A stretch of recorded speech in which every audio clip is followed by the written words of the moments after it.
Hello everyone, my self Shubham Kushwaha और आपका स्वागत है आपके अपने यूट्यूब चैनल मेड एडू पे। आज हम लोग बहुत इंपॉर्टेंट टॉपिक के बारे में डिस्कस करने वाले हैं जिसको हम लोग कहते हैं होम्योस्टैटिस। चलिए जानते हैं बहुत आसान भाषा में होम्योस्टैटिस होता क्या है और इनके कंपोनेंट के बारे में। अगर हम लोग बात करें होमोस्टैटिस के बारे में तो होमोस्टैटिस हमारा दो वर्ड से मिलके बना होता है। होमोस्टैटिस बेसिकली हमारा क्या है, ग्रीक वर्ड है जो कि दो वर्ड से मिलके बना होता है। सबसे पहला हमारा है होम्यो। होम्यो मीन्स क्या होता है, सिमिलर, और स्टैटिस मीन्स क्या होता है, स्टैंडिंग या फिर स्टेबल या फिर कांस्टेंट। मतलब होमोस्टैटिस क्या होता है, एक ऐसा प्रोसेस होता है जिसमें हमारी बॉडी क्या करती है, किसी भी इंटरनल इन्वायरमेंट को हमेशा बैलेंस करने की कोशिश करती है। मतलब हमारे एक्सटर्नल इन्वायरमेंट में कोई भी चेंजेस हो रहे हैं, टेम्परेचर डाउन हो रहा है, और उसको भी क्या करती है, कंट्रोल करने का काम करती है। बेसिकली हमारी बॉडी की इंटरनल इन्वायरमेंट को हमेशा क्या करती है, कांस्टेंट करके रखती है। अगर हम इसकी डिफिनेशन की बात करें, सबसे पहले बात करते हैं कि होमोस्टैटिस वर्ड आया कहां से है। तो homeostasis term that was first coined by the physiologist Walter Cannon 1926। एक फिजियोलॉजिस्ट थे जिनको हम बोलते हैं वाल्टर कैनन, जो कि 1926 से पहले होमोस्टैटिस वर्ड को इन्होंने क्या किया था, डिस्क्राइब या फिर डिस्कवरी किया था। अगर हम इसकी डेफिनेशन की बात करें कि होमोस्टैटिस है क्या, तो it is a condition of the balance in the body internal environment. ये क्या करता है, हमारे बॉडी के इंटरनल इन्वायरमेंट को लगातार क्या करता है, बैलेंस करके रखता है। Due to the constant interaction of body many regulatory process, क्योंकि हमारी बॉडी लगातार क्या होती है, डिफरेंट रेगुलेटरी प्रोसेस से क्या होती है, होके गुजरती रहती है। होमोस्टैटिस द डायनेमिक कंडीशन। हमारा होमोस्टैटिस क्या है, डायनेमिक कंडीशन होता है जिसमें लगातार बॉडी क्या करती है, अपने आप को चेंज करती रहती है। मतलब अगर टेम्परेचर ज्यादा है तो भी बॉडी को अपने आप को कांस्टेंट रखना है। आप एग्जांपल हम लोग बात कर लेते हैं, गर्मियों के टाइम पे टेम्परेचर बहुत ज्यादा होता है तो बॉडी टेम्परेचर भी इंक्रीज होता है, तो बॉडी क्या करती है, स्वेट का फॉर्मेशन करके उस टेम्परेचर डाउन करने की कोशिश करती है। अचानक हम किसी ठंडे जगह पर चले गए, कोल्ड एरिया पर चले गए जहां पर टेम्परेचर डाउन है, तो बॉडी वहां पे हीट का फॉर्मेशन करके बॉडी टेम्परेचर को मेंटेन करने की कोशिश करती है। मतलब चाहे इन्वायरमेंट ठंडा हो चाहे गर्म हो, बॉडी हमेशा अपने बॉडी टेम्परेचर 37 सेंटीग्रेड पे हमेशा मेंटेन करने की कोशिश करता है। अगर हम कुछ एग्जांपल्स की बात कर ले, सबसे पहला maintaining blood glucose level. Body हमेशा क्या करती है, ब्लड ग्लूकोज लेवल को बैलेंस करके चलती है। मतलब अचानक से अगर हमने बहुत सारा शुगर एग खा लिया तो हमारा ब्लड ग्लूकोज लेवल क्या होगा, हाई हो जाएगा। बॉडी फिर भी क्या करती है, फिर वहां से इंसुलिन रिलीज करके ब्लड ग्लूकोज लेवल को डाउन ले जाने का काम करती है। मान लेते हैं हमने अचानक से डाइट पे हम चले गए, हमने शुगर बंद कर दिया एक हफ्ते के लिए, तो हमारा ब्लड ग्लूकोज लेवल क्या हो जाएगा, डाउन चला जाएगा। उस कंडीशन में बॉडी क्या करती है, हमारी बॉडी से ग्लूकागॉन को रिलीज करती है, हार्मोन्स को रिलीज करती है, और वो क्या करते हैं, ब्लड ग्लूकोज लेवल को बढ़ाने का काम करते हैं। तो एक तरफ देखिए बॉडी ब्लड ग्लूकोज लेवल को घटा भी रही है और बढ़ा भी रही। क्यों? क्योंकि ब्लड उसको हमेशा जो कंसेंट्रेशन है ग्लूकोज का ब्लड में, उसको क्या करना है, कांस्टेंट रखना, मतलब बराबर रखना है। नेक्स्ट अगर हम लोग बात करें हार्मोनल बैलेंस, बॉडी के जितने भी हार्मोनल बैलेंस होते हैं उनको लगातार किसको सिक्रीट करना है, किसको बंद करना है, ये भी काम करती है। मेंटेनिंग टेम्परेचर, बॉडी टेम्परेचर हमने पहले भी बात की कि बॉडी टेम्परेचर लगातार क्या करती है, मेंटेन करके रखती है। चाहे कोल्ड हो चाहे हॉट वेदर हो, हमेशा बॉडी टेम्परेचर आपका कांस्टेंट ही रहेगा, चाहे ठंडी हो चाहे गर्मी, टेम्परेचर आपका 37 सेंटीग्रेड ही रहेगा। Maintaining the level of the fluid in the body, example blood plasma. हमारे बॉडी में ब्लड के कंसंट्रेशन, ब्लड के वॉल्यूम को, प्लाज्मा के वॉल्यूम को भी मेंटेन करने का काम करती है कि बॉडी में फ्लूइड कितना रहेगा, मतलब किडनी हमारे किस रेट से सिक्रीशन वेस्ट प्रोडक्ट का करेगी। अगर हम इसकी बात करें, so in the order of maintaining the internal balance of the body due to changes by the physical insults, जो भी लगातार फिजिकल इंसल्ट से हमारी बॉडी में चेंजेस हो रहे हैं, द होमोस्टैटिस नीडेड, इसलिए हमको होमोस्टैटिस की जरूरत होती है। मतलब हमारी बॉडी लगातार फिजिकल इंसल्ट से लगातार क्या कहते हैं, इंटरेक्शन करती रहती है, इसलिए हमको होमोस्टैटिस की बहुत ज्यादा जरूरत होती है। The process of homeostasis based on the feedback system. जो हमारा होमोस्टैटिस अपने आप को कंट्रोल करता है, किस पे बेस है, हमारा बेसिकली फीडबैक सिस्टम पे क्या करता है, हमारा बॉडी काम करता है। अब हम लोग बात करते हैं फीडबैक सिस्टम बेसिकली होता क्या है। अभी हम लोगों ने बात किया फीडबैक सिस्टम के बारे में कि जो हमारा होमोस्टैटिस होती है वो क्या होती है, फीडबैक सिस्टम पे क्या होती है, पूरी तरीके से डिपेंड होती है। तो हम लोग जान लेते हैं कि फीडबैक सिस्टम होता क्या है। अगर हम लोग फीडबैक सिस्टम की डिफिनेशन की बात करें तो फीडबैक सिस्टम और साइक्लिक इवेंट, इसको हम लोग क्या बोलते हैं, साइक्लिक इवेंट होती है जो कि हमारे बॉडी में लगातार हो रही है। In which the status of body condition, जो कि लगातार साइक्लिक कंडीशन में क्या होती है, बॉडी हमारी क्या करती है, देखती रहती है कि सारी जो साइकिल चल रहे हैं वो हमारे बराबर चल रहे हैं कि नहीं। इज मॉनिटर एंड इवेल्युएटेड, लगातार से बॉडी टेम्परेचर हो गया, ग्लूकोज लेवल हो गया, टेम्परेचर हो गया, ठीक है, और आपका ब्लड प्रेशर हो गया, इस सारी चीजों को बॉडी लगातार क्या करती है, साइकिल में लगातार क्या होती है, इसको मॉनिटर करती रहती है। Then changes as per the requirement of the body, और जैसे ही क्या होता है बॉडी में जैसी रिक्वायरमेंट होगी, जो चेंजेस की रिक्वायरमेंट होगी, अगर हम कोल्ड वेदर में है तो हमको टेम्परेचर बढ़ाने की जरूरत होगी, बॉडी टेम्परेचर को बढ़ाएगी।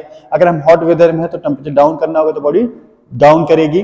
तो हम क्या करें, बॉडी यहाँ पे जो भी हमारे बॉडी में साइक्लिक इवेंट हो रही हैं उसको क्या कर रही है, लगातार मॉनिटर कर रही है, उसको इवेल्युएट कर रही है, और जैसा उसका रिक्वायरमेंट है वैसे क्या कर रही है, उस चीजों को क्या करी, बढ़ाया घटा रही है। इसी में हमारे तो कुछ इंपॉर्टेंट टर्म होते हैं, कुछ इंपॉर्टेंट वर्ड होते हैं जिनको हम समझना बहुत जरूरी है। जैसे इसमें वर्ड यूज किया जाता है स्टिमुलस। स्टिमुलस क्या होते हैं, any disruption that change the control condition, मतलब हमारे बॉडी में किसी भी प्रोसेस में क्या हो रहा है, कोई भी चेंजेस हो रहा है, वो है कोई डिस्टर्बेंस हो रहा है, वो किसके, उसको हम लोग क्या बोलते हैं, स्टिमुलस। अगर हमारा बॉडी टेम्परेचर क्या हो रहा है, डाउन हो जा रहा है, ब्लड प्रेशर हमारा हाई हो जा रहा है, वो किसके कारण हो सकता है, स्टिमुलस के कारण हो सकता है।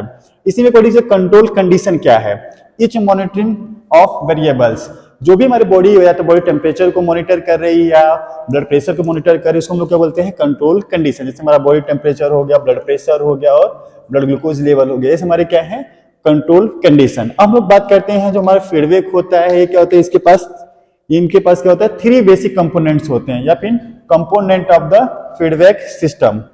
नेक्स्ट पहला, सबसे पहला इसमें क्या है, रिसेप्टर, सेकेंड हमारा है कंट्रोल सेंटर, और लास्ट हमारा है इफेक्टर। ये तीनों ही मिलके क्या करते हैं, हमारे बॉडी में होमोस्टेटिस को क्या करते हैं, मेंटेन करने की कोशिश करते हैं।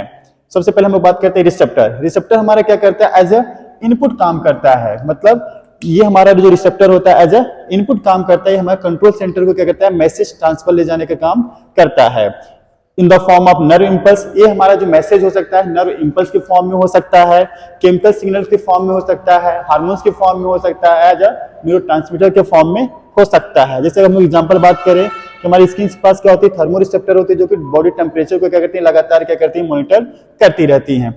अब ये जो हमारे रिसेप्टर है, ये क्या है, जो इनपुट काम कर रहा है, मतलब मैसेज को ब्रेन तक लेके जाने, कंट्रोल सेंटर में मैसेज पहुंचाने का काम कर रहा है। अब हमारा जो कंट्रोल सेंटर उस मैसेज को क्या करेगा, एनालिसिस करेगा, और उस पर क्या होगा, जो रिस्पॉन्स जनरेट करना होगा उस पर क्या करेगी, रिस्पॉन्स जनरेट करेगी। जैसे हमारा ब्रेन हो गया, हमारा सीएनएस हो गया, मतलब जो रिसेप्टर ने मैसेज या इनपुट दिया था उस मैसेज को एनालिसिस करेगा और उस पर रिस्पॉन्स को क्या करेगा, जनरेट करेगा as a form of output.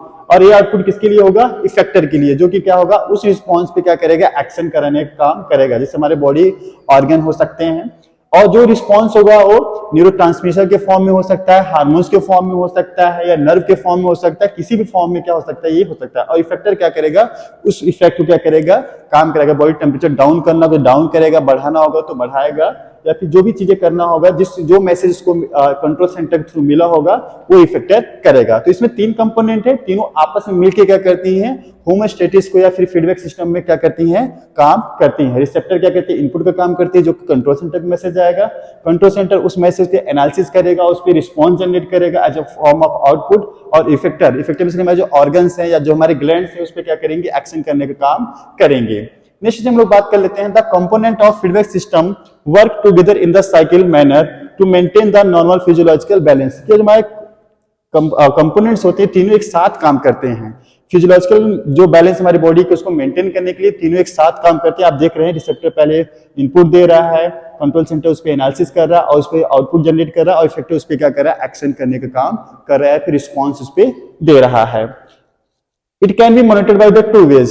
ये क्या होते हैं, 2 तरीके से अपना एक्शन देते हैं, जो तीनों कंपोनेंट हमारे के 2 तरीके से काम कर सकते हैं। पहला है नेगेटिव फीडबैक मैकेनिज्म या नेगेटिव फीडबैक सिस्टम। ये पहला इसमें क्या होता है, इसमें कोई भी चीज हमारी बॉडी में हायर टू लोअर जाती है, मतलब कोई चीज जब बढ़ी होती है और उसको बॉडी घटाती है। मान लेते एग्जांपल लेते हैं कि हमारे बॉडी में क्या होगा, बॉडी टेम्परेचर क्या हो गया, हायर हो गया।